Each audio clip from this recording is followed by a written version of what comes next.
ओम शांति। आज 14 दिसंबर 2020 ईश्वरीय महावाक्य है। बाबा कहते, मीठे बच्चे, तुम्हारे दुख के दिन अब पूरे हुए। तुम अब ऐसी दुनिया में जा रहे हो जहाँ कोई भी अप्राप्त वस्तु नहीं। प्रश्न है, किन दो शब्दों का राज तुम्हारी बुद्धि में होने कारण पुरानी दुनिया से बेहद का वैराग्य रहता है? उत्तर है, उतरती कला और चढ़ती कला का राज तुम्हारी बुद्धि में है। तुम जानते हो, आधा कल्प हम उतरते आए हैं, अभी चढ़ने का समय है। बाप आए हैं नर से नारायण बनाने की सत्य नॉलेज देने। नर से नारायण बनाने के लिए ये सत्य नॉलेज देने। हमारे लिए अब कलयुग पूरा हुआ, नई दुनिया में जाना है, इसलिए इससे बेहद का वैराग्य है। गीत है, धीरज धर मनुआ, तेरे सुख के दिन आए। ओम शांति। मीठे मीठे रूहानी बच्चों ने गीत सुना। रूहानी बाप बैठ समझाते हैं, ये एक ही पुरुषोत्तम संगम युग है, जबकि कल्प कल्प बाप आकर रूहानी बच्चों को पढ़ाते हैं, राजयोग सिखलाते हैं। बाप रूहानी बच्चों को कहते हैं मनुआ अर्थात आत्मा। हे आत्मा धीरज धरो। आत्माओं से बात करते हैं। इस शरीर का मालिक आत्मा है। आत्मा कहती है मैं अविनाशी आत्मा हूँ, ये मेरा शरीर विनाशी है। रूहानी बाप कहते हैं मैं एक ही बार कल्प के संगम पर आकर तुम बच्चों को धीरज देता हूँ कि अब सुख के दिन आते हैं। अभी तुम दुख धाम रौरव नरक में हो। सिर्फ तुम नहीं हो, परंतु सारी दुनिया रौरव नरक में है। तुम जो मेरे बच्चे बने हो, रौरव नरक से निकलकर स्वर्ग में चल रहे हो। सत्युग त्रेता द्वापर पास हो गया। कलयुग भी तुम्हारे लिए पास हो गया। तुम्हारे लिए यह पुरुषोत्तम संगम युग है, जबकि तुम तमो प्रधान से सतो प्रधान बनते हो। आत्मा जब सतो प्रधान बन जाएगी तो फिर ये शरीर भी छोड़ेगी। पुराना है, तमो प्रधान शरीर है, तो बाबा कहते जब आत्मा सतो प्रधान बन जाती तो ये पुराना शरीर भी छोड़ेगी। सतो प्रधान आत्मा को सतयुग में नया शरीर चाहिए, वहाँ सब कुछ नया होता है। बाबा कहते बच्चे अब दुख धाम से सुख धाम में चलना है, उसके लिए पुरुषार्थ करना है। सुख धाम में लक्ष्मी नारायण की राजाई थी। तुम पुरुषार्थ कर रहे हो नर से नारायण बनने का। ये सत्य नर से नारायण बनने की नॉलेज है। भक्ति मार्ग में हर पूर्णमासी पर कथा सुनते आए हो, परंतु वह है ही भक्ति मार्ग। उसे सत्य मार्ग नहीं कहेंगे, ज्ञान मार्ग है सत्य मार्ग। तुम सीढ़ी उतरते उतरते झूठ खंड में आते हो। अभी तुम जानते हो सत्य बाप से हम ये नॉलेज पाकर 21 जन्म देवी देवता बनेंगे। हम थे, फिर सीढ़ी उतरते आए हैं। उतरती कला और चढ़ती कला का राज तुम्हारी बुद्धि में है। पुकारते भी हैं बाबा, हे बाबा आकर हमको पावन बनाओ। एक बाप ही पावन बनाने वाला है। बाप कहते हैं बच्चे तुम सतयुग में विश्व के मालिक थे, बहुत धनवान, बहुत सुखी थे। अभी बाकी थोड़ा समय है। पुरानी दुनिया का विनाश सामने खड़ा है। नई दुनिया में एक राज्य एक भाषा थी, उसको कहा जाता है अद्वैत राज्य। अभी कितना द्वैत है। बाबा कहते अभी तो देखो कितनी मतें, अनेक भाषाएं हैं। जैसे मनुष्यों का झाड़ बढ़ता जाता है, भाषाओं का भी झाड़ वृद्धि को पाता जाता है। फिर होगी सतयुग में एक भाषा। गायन है ना, वर्ल्ड की हिस्ट्री ज्योग्राफी रिपीट। मनुष्यों की बुद्धि में नहीं बैठता। बाप ही दुख की दुनिया, पुरानी दुनिया को बदल सुख की नई दुनिया स्थापन करते हैं। लिखा हुआ है प्रजापिता ब्रह्मा द्वारा डिटिज्म की स्थापना। यह है राजयोग की पढ़ाई। ये ज्ञान जो गीता में लिखा हुआ है, बाप ने जो सन्मुख सुनाया है वह फिर मनुष्यों ने भक्ति मार्ग के लिए बैठ लिखा है, जिससे ही फिर तुम उतरते ही आए। अभी भगवान तुमको पढ़ाते हैं, जिससे फिर ऊपर चढ़ते हैं। ये पढ़ाई है ही ऊपर चढ़ने के लिए। भक्ति को कहा जाता उतरती कला का मार्ग, ज्ञान है चढ़ती कला का मार्ग। ये समझाने में तुम डरो मत। भल ऐसे भी हैं जो इन बातों को ना समझने के कारण विरोध करेंगे, शास्त्रवाद करेंगे, परंतु तुमको कोई से शास्त्रवाद नहीं करना। बोलो शास्त्र वेद उपनिषद व गंगा स्नान करना, तीर्थ आदि करना, ये सब भक्ति कांड है। भारत में रावण भी है बरोबर, जिसकी एफिजी जलाते हैं। वैसे तो दुश्मन की एफिजी जलाते हैं अल्पकाल के लिए। यह है इस एक रावण की ही एफिजी हर वर्ष जलाते आते हैं, हर वर्ष जलाते हैं रावण को। बाबा कहते तुम गोल्डन एजिड बुद्धि से आयरन एजिड बुद्धि हो गए हो। तुम कितने सुखी थे। बाप आते ही हैं सुख धाम की स्थापना करने। फिर बाद में जब भक्ति मार्ग शुरू होता है तो दुखी बनते हैं, फिर सुखदाता को याद करते हैं, वह भी नाम मात्र, क्योंकि उनको जानते नहीं। गीता में नाम बदल दिया है। पहले पहले तुम ये समझाओ कि ऊंच ते ऊंच भगवान एक है। याद भी उनको करना चाहिए। एक को याद करना, उसको ही अव्यभिचारी याद, अव्यभिचारी ज्ञान कहा जाता है। तुम अभी ब्राह्मण बने हो तो भक्ति नहीं करते हो। बाबा कहते अभी तुम बाबा के बच्चे ब्राह्मण बने, अब भक्ति नहीं करते। क्यों? क्योंकि तुमको ज्ञान है। बाप पढ़ाते जिससे हम ये देवता बनते हैं, दैवी गुण भी धारण करने हैं। इसलिए बाबा कहते हैं अपना चार्ट रखो तो मालूम पड़ेगा हमारे में कोई आसुरी गुण तो नहीं है। देह अभिमान है पहला अवगुण, फिर दुश्मन है काम। काम पर जीत पाने से ही तुम जगत जीत बनेंगे। तुम्हारा उद्देश्य ही ये है। इन लक्ष्मी नारायण के राज्य में कोई अनेक धर्म थे नहीं। सतयुग में देवताओं का ही राज्य होता है। मनुष्य होते हैं कलयुग में। है भल वह भी मनुष्य, परंतु दैवी गुण वाले। बाबा कहते हैं तो देवता भी जो है मनुष्य, परंतु वह दैवी गुणों वाले हैं।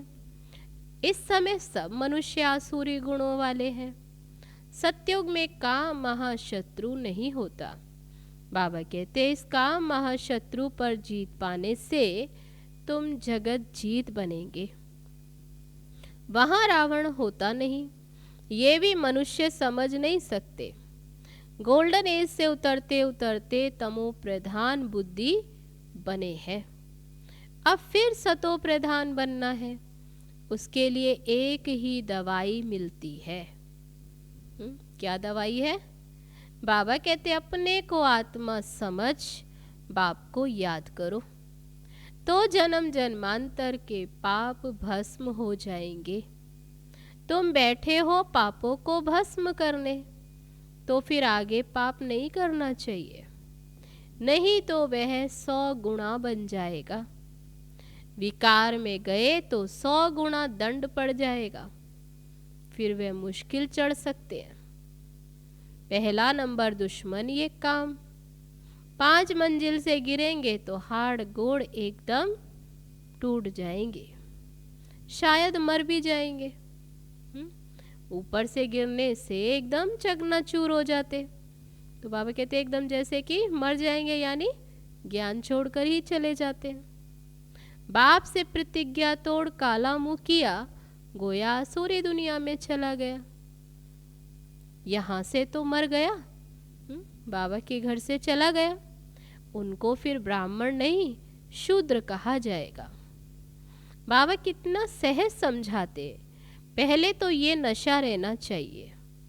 अगर समझो कृष्ण भगवानुवाच भी हो, वह भी तो जरूर पढ़ा करके आप समान बनाएंगे ना। परंतु कृष्ण तो भगवान हो न सके, वह तो पुनर्जन्म में आते हैं। बाप कहते मैं ही पुनर्जन्म रहित हूँ। राधे कृष्ण लक्ष्मी नारायण अथवा विष्णु एक की ही बात है। बाबा कहते चाहे राधे कृष्ण कहो, लक्ष्मी नारायण कहो या विष्णु, तो कौन है ये है जगदम्बा, है माँ और जगत पिता, ब्रह्मा बाबा और मम्मा की बात। तो बाबा कहते विष्णु के दो रूप लक्ष्मी नारायण, और लक्ष्मी नारायण का बचपन ये राधे कृष्ण। ब्रह्मा का भी राज समझाया है, ब्रह्मा सरस्वती सो लक्ष्मी नारायण। अब ट्रांसफर होते हैं, पिछाड़ी का नाम इनका ब्रह्मा रखा है। बाकी ये ब्रह्मा तो देखो एकदम आयरन एज में खड़ा है, एकदम पतित लास्ट में। बाबा कहते नीचे यही फिर तपस्या कर कृष्ण व फिर श्री नारायण बनते हैं। विष्णु कहने से उसमें दोनों आ जाते हैं, कंबाइंड रूप है। फिर ब्रह्मा की बेटी सरस्वती, ये बातें कोई समझ ना सके। चार भुजा ब्रह्मा को भी देते हैं, क्योंकि प्रवृत्ति मार्ग है ना। निवृत्ति मार्ग वाले ये ज्ञान दे नहीं सकते, बहुतों को बाहर से फंसा कर ले आते हैं। चलो हम प्राचीन राजयोग सिखलाएंगे। अब सन्यासी तो ये राजयोग सिखला न सके। अब ईश्वर आए हैं, तुम अब उनके बच्चे ईश्वरीय संप्रदाय बने हो। ईश्वर आए हैं तुमको पढ़ाने, तुमको राजयोग सिखला रहे हैं। वह तो है ईश्वर कौन? तो बाबा कहते अभी तुम जानते हो वह तो निराकार है, ब्रह्मा द्वारा तुमको अपना बनाया है। बाबा बाबा तुम उनको कहते हो। बाबा कौन? शिव बाबा। ब्रह्मा तो बीच में इंटरप्रेटर है, भाग्यशाली रथ है। इस द्वारा बाबा तुमको पढ़ाते हैं। तुम भी पतित से पावन बनते हो। बाप पढ़ाते हैं मनुष्य से देवता बनाने। अभी तो रावण राज्य है, आसुरी संप्रदाय है ना। अभी तुम ईश्वरीय संप्रदाय बने हो, फिर दैवी संप्रदाय बनेंगे। अभी तुम पुरुषोत्तम संगम युग पर हो, पावन बन रहे हो। सन्यासी लोग तो घर बार छोड़ जाते हैं। यहाँ बाप तो कहते हैं भले स्त्री पुरुष घर में इकट्ठे रहो। ऐसे मत समझो कि स्त्री नागिन है इसलिए हम अलग हो जाएं, घर बार छोड़कर तो छूट जाएंगे। तुमको भागना नहीं है, वह तो हद का सन्यास है जो भागते हैं घर बार छोड़। तुम यहाँ बैठे हो, परंतु तुमको इस विकारी दुनिया से वैराग्य। ये सब बातें तुम्हें अच्छी रीति धारण करनी है, नोट करना है और परहेज भी रखनी है। दैवी गुण धारण करने हैं। श्री कृष्ण के गुण गाए जाते हैं ना, यह है तुम्हारी एम ऑब्जेक्ट है। बाप नहीं बनते, ये लक्ष्य तुम्हारा है, तुमको बनाते हैं। फिर आधा कल्प के बाद फिर तुम नीचे उतरते तमो प्रधान बनते हो। मैं नहीं बनता हूँ, कौन कहते? शिव बाबा कि मैं नहीं बनता, ये बनते कौन? ब्रह्मा। 84 जन्म भी इसने लिए हैं, इनको भी अभी सतो प्रधान बनना है। ये पुरुषार्थी है। नई दुनिया का सतो प्रधान कहेंगे। बाबा कहते नई दुनिया है सतो प्रधान दुनिया। हर एक चीज पहले सतो प्रधान, फिर सतो रजो तमो में आती है, धीरे धीरे गिरावट में आती है, धीरे धीरे पुरानी होती है। छोटे बच्चे को भी महात्मा कहा जाता है क्योंकि उनमें विकार होते नहीं, इसलिए उनको फूल कहा जाता है। सन्यासियों से छोटे बच्चों को उत्तम कहेंगे क्योंकि सन्यासी तो फिर भी लाइफ पास कराते हैं ना, अपना जीवन जी कर पूरा। उन्हें तो 5 विकारों का अनुभव है, बच्चों को तो पता नहीं रहता है, इसलिए बच्चों को देख खुशी होती है। चैतन्य फूल है, अपना तो है ये प्रवृत्ति मार्ग। अभी तुम बच्चों को इस पुरानी दुनिया से नई दुनिया में जाना है। अमरलोक में चलने के लिए तुम सब पुरुषार्थ करते हो, मृत्यु लोक से ट्रांसफर होते हो। देवता बनना है तो उसके लिए अब मेहनत करनी पड़े। प्रजापिता ब्रह्मा के बच्चे भाई बहन हो जाते हैं। भाई बहन तो थे ना। प्रजापिता ब्रह्मा की औलाद आपस में क्या ठहरे? बाबा पूछते हैं क्या ठहरे? भाई बहन। प्रजापिता ब्रह्मा गाया जाता है। जब तक प्रजापिता का बच्चा ना बने सृष्टि की रचना कैसे हो? प्रजापिता ब्रह्मा के हैं सब रूहानी बच्चे। वे ब्राह्मण होते हैं जिस्मानी यात्रा वाले। वे उन जिस्मानी यात्राओं पर ले जाते, तीर्थों पर ले जाते। तुम हो ब्राह्मण, ये रूहानी यात्रा कराने वाले। वह पतित और तुम पावन। वह कोई प्रजापिता की संतान नहीं है, ये अभी तुम समझते हो। भाई बहन जब समझे तब विकार में ना जाएं। बाप भी कहते खबरदार रहना, हमारा बच्चा बनकर कोई क्रिमिनल काम नहीं करना, नहीं तो पत्थर बुद्धि बन जाएंगे। इंद्र सभा की कहानी भी है कि शूद्र को ले आई तो इंद्र सभा में उनकी बदबू आने लगी, तो बोला पतित को यहाँ क्यों लाया? फिर उनको श्राप दे दिया, कहा पत्थर बन गए। वास्तव में इस सभा में, शिव बाबा की सभा में मधुबन में कोई पतित आ नहीं सकता। भल बाप को मालूम पड़े व ना पड़े ये तो अपना ही नुकसान करते हैं ना, और ही 100 गुना दंड पड़ जाता है। पतित को अलाउ नहीं है, उन्हों के लिए विजिटिंग रूम ठीक है, आए मिलकर जाए। जब पावन बनने की गारंटी करें, दैवी गुण धारण करें, तब उनको अलाउ हो। दैवी गुण धारण करने में टाइम लगता है, पावन बनने की एक ही प्रतिज्ञा है। ये भी समझाया है देवताओं की और परमात्मा की महिमा अलग अलग है। पतित पावन लिबरेटर गाइड बाप ही है। सब दुखों से लिबरेट कर अपने शांति धाम में ले जाते हैं। शांति धाम, सुख धाम और दुख धाम, ये भी चक्र है। अभी दुख धाम को भूल जाना है। शांति धाम से सुख धाम में वो आएंगे जो नंबर वार पास होंगे, वही आते रहेंगे। ये चक्र फिरता रहता है। ढेर की ढेर आत्माएं, सबका पार्ट नंबर वार है, जाएंगे भी नंबर वार। उनको कहा जाता है शिव बाबा का सिजरा अथवा रुद्रमाला। नंबर वार जाते हैं, फिर नंबर वार आते हैं। दूसरे धर्म वालों का भी ऐसे ही होता है। बच्चों को रोज समझाया जाता है, स्कूल में रोज नहीं पढ़ेंगे, मुरली नहीं सुनेंगे तो फिर अब्सेंट हो जाएगी। पढ़ाई की लिफ्ट तो जरूर चाहिए। गॉडली यूनिवर्सिटी में अब्सेंट थोड़ी होनी चाहिए। पढ़ाई कितनी ऊंच, जिससे तुम सुख धाम के मालिक बनते हो। बाबा कहते कितनी ऊंच पढ़ाई है। वहाँ तो अनाज सब फ्री रहता, पैसा नहीं लगता। अभी तो कितना महंगा है, 100 वर्ष में कितना महंगा हो गया। वहाँ तो कोई अप्राप्त वस्तु नहीं होती जिसके लिए मुश्किलात आए। वह है ही सुख धाम। तुम अभी वहाँ के लिए तैयारी कर रहे हो।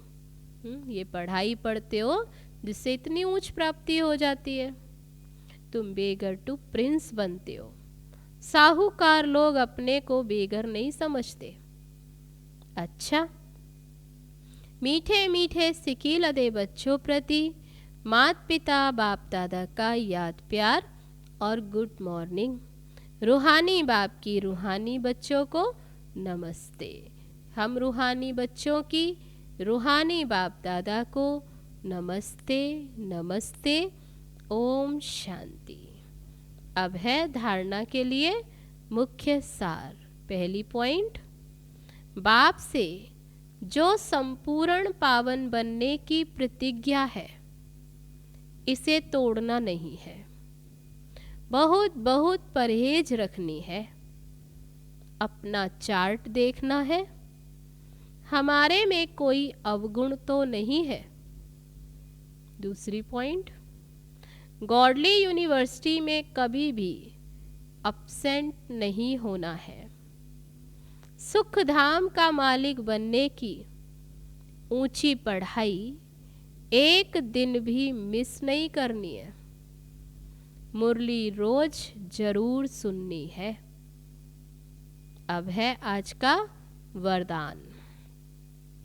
मनसा वाचा और कर्मणा की पवित्रता में संपूर्ण मार्क्स लेने वाले नंबर 1 आज्ञाकारी भव। मनसा पवित्रता अर्थात संकल्प में भी अपवित्रता के संस्कार इमर्ज ना हो। सदा आत्मिक स्वरूप अर्थात भाई भाई की श्रेष्ठ स्मृति रहे। वाचा में सदा सत्यता और मधुरता हो। कर्मणा में सदा नम्रता, संतुष्टता और हर्षित मुक्ता हो। इसी आधार पर नंबर मिलते हैं और ऐसे संपूर्ण पवित्र आज्ञाकारी बच्चों का बाप भी गुणगान करते हैं। वही अपने हर कर्म से बाप के कर्तव्यों को सिद्ध करने वाले समीप रतन है। तो आज का वरदान, मनसा वाचा और कर्मणा की पवित्रता में संपूर्ण मार्क्स लेने वाले नंबर 1 आज्ञाकारी भव। अब है आज का स्लोगन। संबंध, संपर्क और स्थिति में लाइट बनो, दिनचर्या में नहीं। संबंध, संपर्क और स्थिति में लाइट बनो, हल्के बनो, दिनचर्या में नहीं। अच्छा, ओम शांति। तो ये थे बाबा के आज के महावाक्य। चलो अभी चलते हैं बाबा की याद में।